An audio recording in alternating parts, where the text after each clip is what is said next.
Hello Africa, my name is Alice Taguira, your chief editor at She Glows Africa magazine, a magazine that is published online and physically, a magazine that seeks to celebrate, empower, educate women across Africa. So today I'm graced in the studio with the presence of the renowned, prominent business guru, Mama Dr.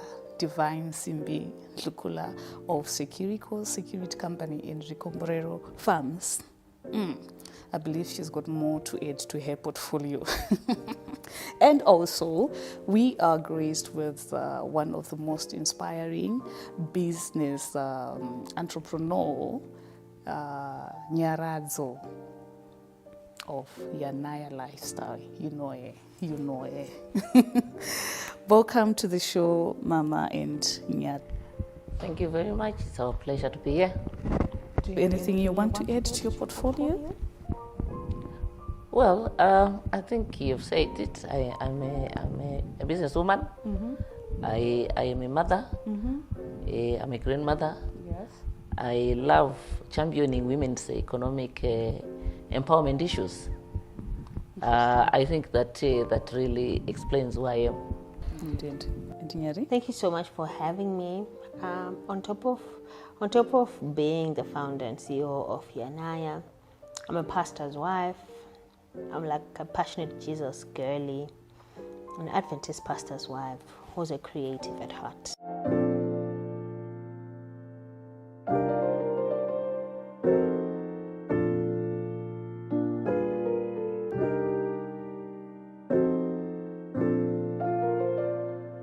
I don't really see that there's a difference in work or in any business. When I see work is work, I don't believe that there's work that is gendered to a specific group. Okay. This is why a lot of people ask me, how did I start a security company? Because there's a belief that some of these roles are specific for men. No, I don't believe that. Okay. So how do I navigate it? I navigate it by being the best that I can be in whatever assignment I have. Yeah. That's how I navigate. I put my best foot forward, just like my counterpart who might be male. He does the best that he can. So there is no strategy to it. You just have to be your best. Yes, the strategy is you believe that the role you are into is not specified for a man, for a woman. It's specified for anybody who has got passion for that particular. This is why I say there's no science in anything. It's more about passion. If I'm happy to be in the space of running whatever sector, well, security, for instance. There shouldn't be a division to say, she's a woman, how is she going to do it? It's about the brains more than the brawns for anything. If you start thinking it's the muscles, no, a business is run by the brains. It's run by the passion. It's run by the acumen that a person has and the love for what they want to do. Anything else follows. Wow, interesting. Nyary, what do you think? Like what Mama has said, as a young entrepreneur in business, I navigated by sitting on the shoulders of those that have walked the path before me. Where I find challenges or things that I'm failing to get my head around, I always will look up to ask and say, I faced this challenge. How do I get around it? How do I solve this?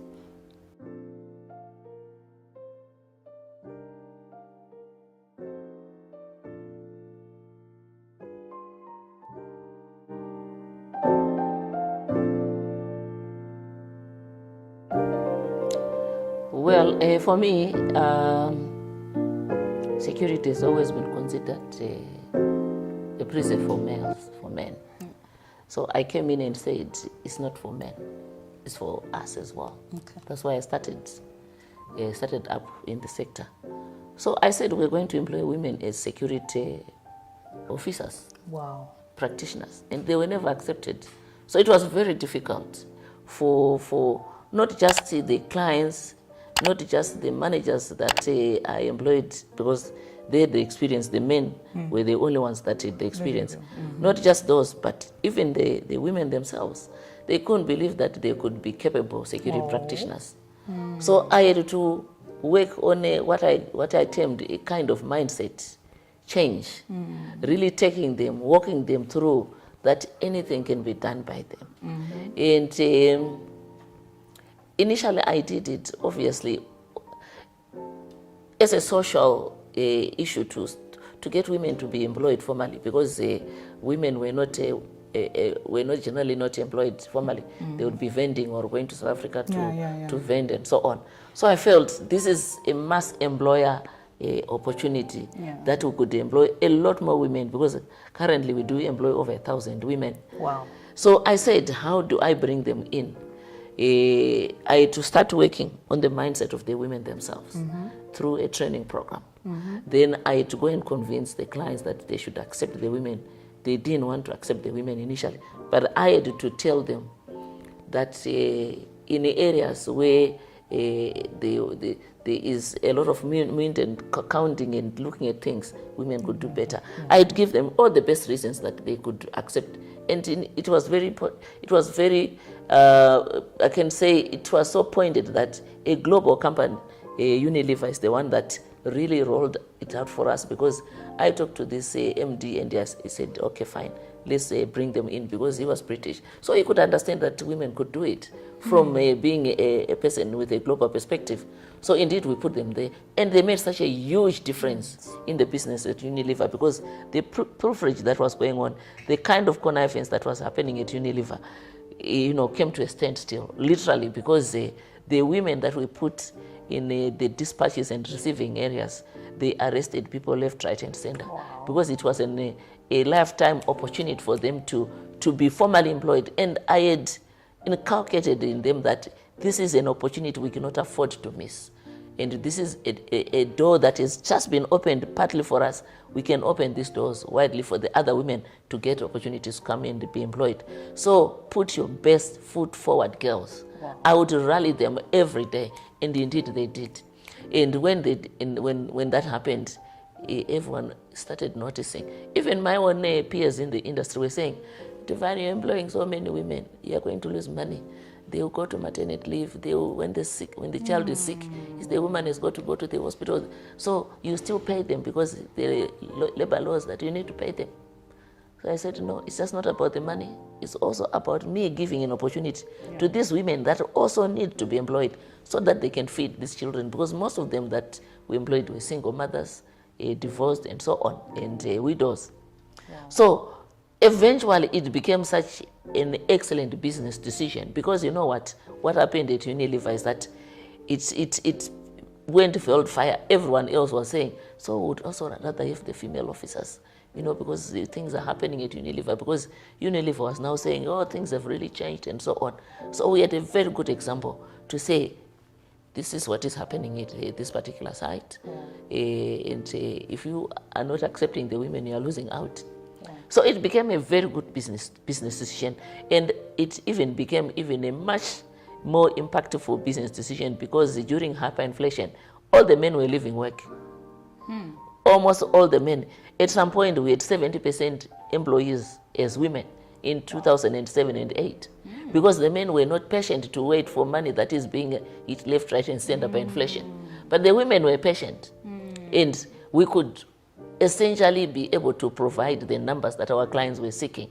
Others totally failed because they didn't have the women, and it opened doors for women generally, because every other security company started employing women because they saw the business case in it. Well done, well done, well done. Quite inspiring.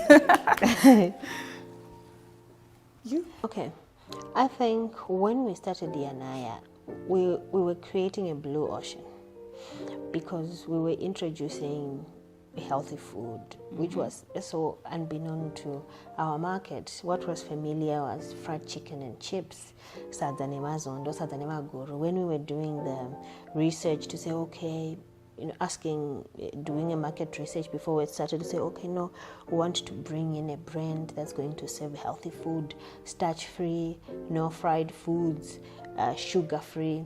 but maintaining taste, maintaining aesthetics and things like that. And maybe 70% of the feedback that we got when we were doing our market research was that no, it's not going to sale anyway because Zimbabweans love their meat and their sadza. However, we just went on and grabbed the bull by its horns and said, okay, I had a firm belief that it worked because I had been a very big fan of healthy food, and I didn't know where I would go to get healthy food that I can trust, that whoever is behind the counter cares about my health, cares about my gut, cares about the effect that this food is going to do to my body. So we began Yanaya as a blue ocean, I would say.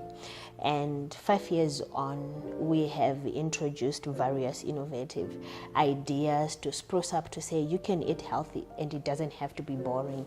You can go out as a diabetic person and enjoy food as much as other people are enjoying food. But now you find out we have a lot of young executives that have gone to universities abroad and they've come back to Zimbabwe, and their tastes have changed and their perspective about food have changed. Mm-hmm. So we are positioned to cater for that market that wants to count their calories, that wants to count what they are eating, that's measuring the fat content, that's measuring how much cholesterol in this, how much carbs am I eating. I mean, we have tried now and then to ensure that we keep on our toes, taking our indigenous foods and saying, okay, can we take Masao and create something for it? Can we take Masao so that a young person or an elderly person town and she will find something that is familiar. So we have taken our indigenous foods, madumbe, mawuyu, Masao, and we have created foods that are Instagrammable. I mean, I'm a 2K. We understand Instagram. If I'm going to eat something now, what people understand is that you should, before you eat, you must snap it.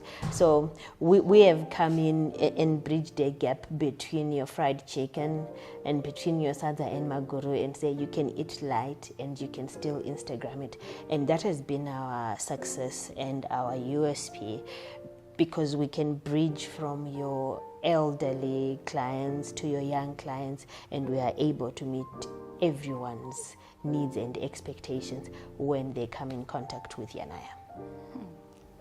So now let's delve into my guru's businesses. I'm going to start with my doctor here. So in a world that is constantly evolving with technology and regulations, how does Securico stay ahead of competition and compliance? I think we are all aware that we're now in the fourth industrial revolution, and there's no way you can run a business without it being technologically driven. Yes, security is no longer just about cutting. We are very big in electronic security systems, the surveillance systems, the CCTVs, the alarms, the access controls. Even the way we manage our guarding operations is very automated. We are fully automated to a level where we don't need to supervise a guard. Yeah, they are systems that real time, they are supervised from a control room. So yes, we are very much in sync with what is happening currently. You know, it's technology, and you cannot run a business without being technology driven. Wow, interesting. And also, how do you balance maintaining high security standards while also keeping your services cost effective for clients? I believe at times the cost is really not the issue that we sell. We sell value. Okay. What is the value that we sell? Is the client prepared to pay for the value that they see in what we are offering? How do we then balance that? Yes, Zimbabwe is a very cost-conscious environment. How do we balance that? We have just talked about technology. Technology is way cheaper than the human. So we run what we call an integrated operation, where we ask, we go into a customer's operations and see how can we best service, integrating both the physical, the human, and the technology. And then we come up with a cost-effective solution. But at the same time, we cannot compromise on the quality or on the product itself by wanting to charge cheap. I always say we are not for everyone.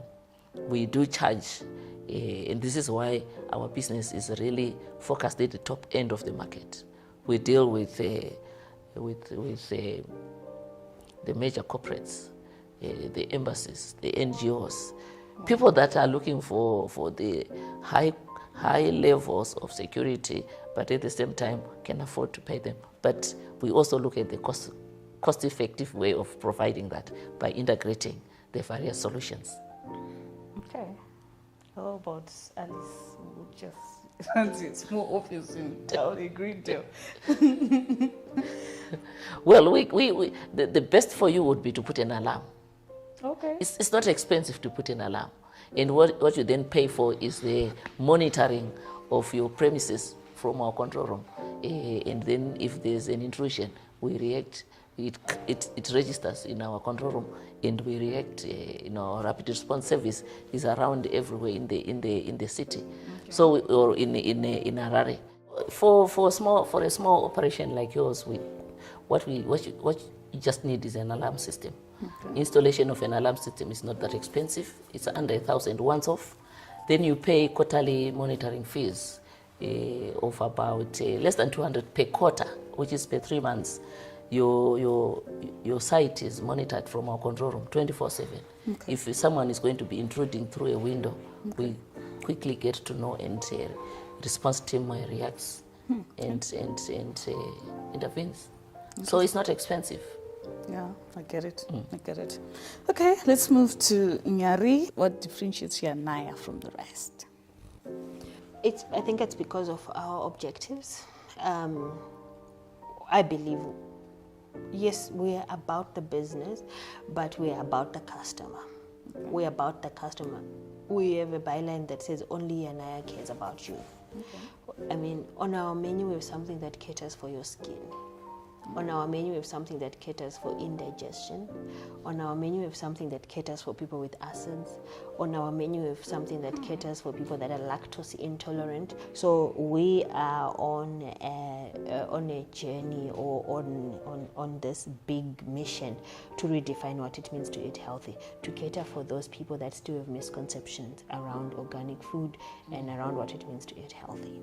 That's interesting. So, okay, as we wrap up, how many outlets do you have so far? We have 8. So since COVID, we are slowly pivoting our business from walk-in restaurants to servicing organizations. So now we're working with hospitals, we're working with corporates, we're working with NGOs, and we're working with NPOs to sort of zoom into our offerings and ensuring that they give the biggest impact. That's interesting. Well done, well done. So we've taken a lot of time for you, but this was quite beneficial to all the entrepreneurs and business women and gents out there. So I'm so curious to know which is more profitable between Sekiriko and Zikombrero Farm. Oh dear, what a question. Well, I guess farming is a business that, particularly livestock, it's got a long gestation period, but you need to have deep pockets first. Yeah, so I can safely say, it's the business of the future.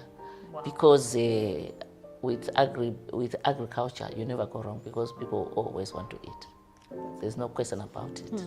I actually think Nyary should invest in farming, considering what he's doing, right? Yeah. She should contract farmers to produce that's what a lot of she should be a farmer. A lot of processors do now. Contract farmers. They do contract. You cannot be jack of all trades.